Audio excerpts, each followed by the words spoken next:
Hi, this is DrJagmeet Madan. You're watching me on TheHealthSite.com. Today I am going to share a few tips with regards to the diet for a diabetic.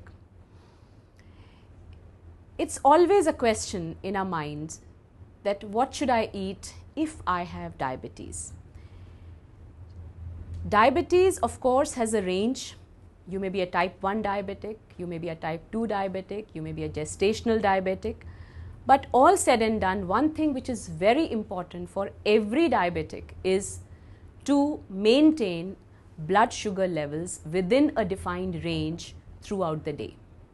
Whether we do it with the help of insulin, whether we do it with drugs, but along with our drugs, with insulin, or even if we are not using drugs and insulin, we need to synchronize the availability of carbohydrates throughout the day. So what is a key thing a diabetic must understand?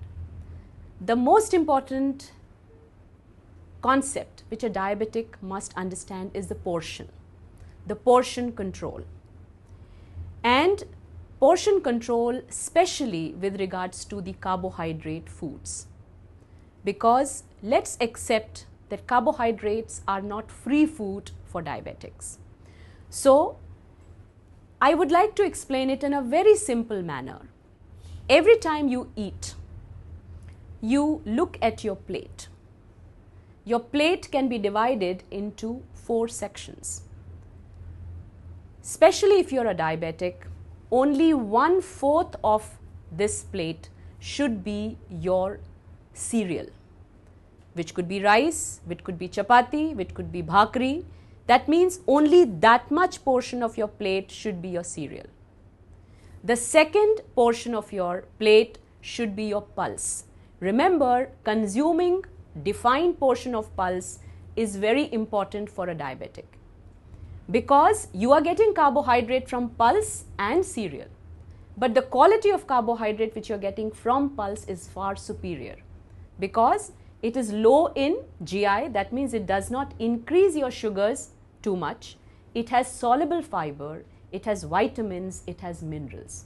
So, you must partition your carbohydrate between pulse and cereal.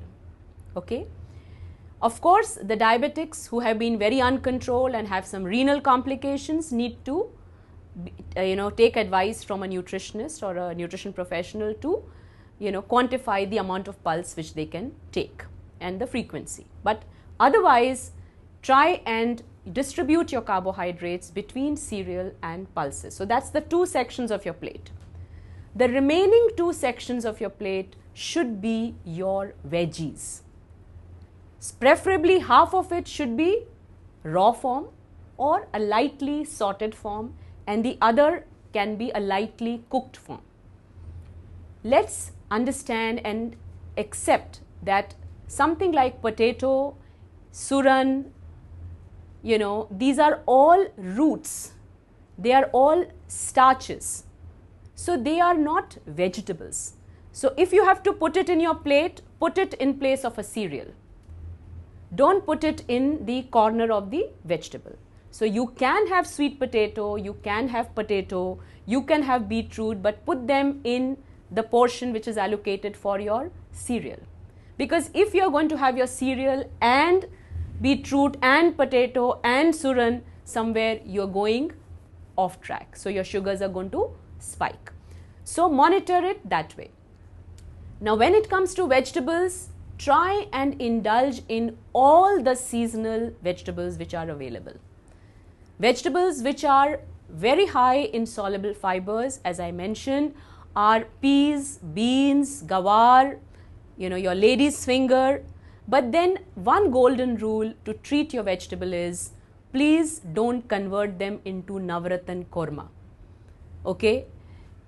Treat them very lightly, very delicately, with minimal, your gravies, so that the richness of what you're having is retained.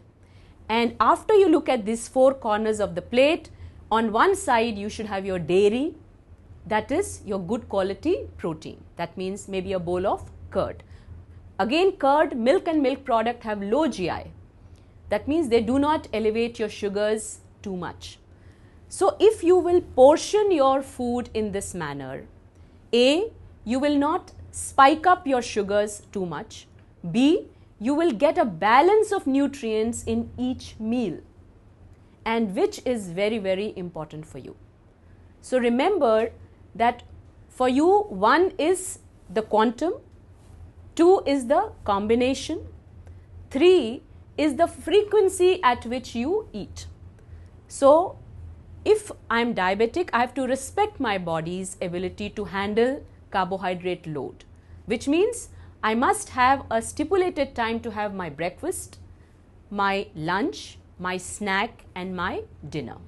Okay, I can have a small filler in between breakfast and lunch, which need not be very high in calories. It could be just a small helping of a salad or a few chanas to munch, you know, or if I'm having my dinner early, then I can have a bedtime input, which should also be something which is low GI. Not having a big bowl of fruit at bedtime, not a good idea.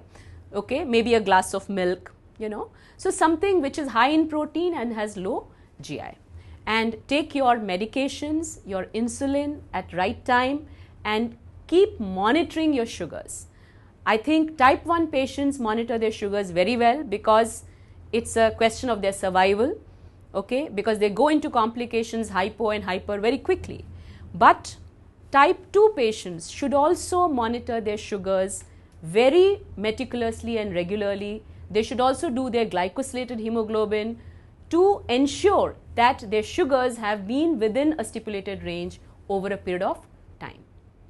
So I think if we just, you know, put efforts, according to me, being diabetic is no big deal. We can be very productive, very, you know, healthy in spite of being diabetic if we just pay attention to what we eat and how we eat. If you like this video, don't forget to click like or subscribe.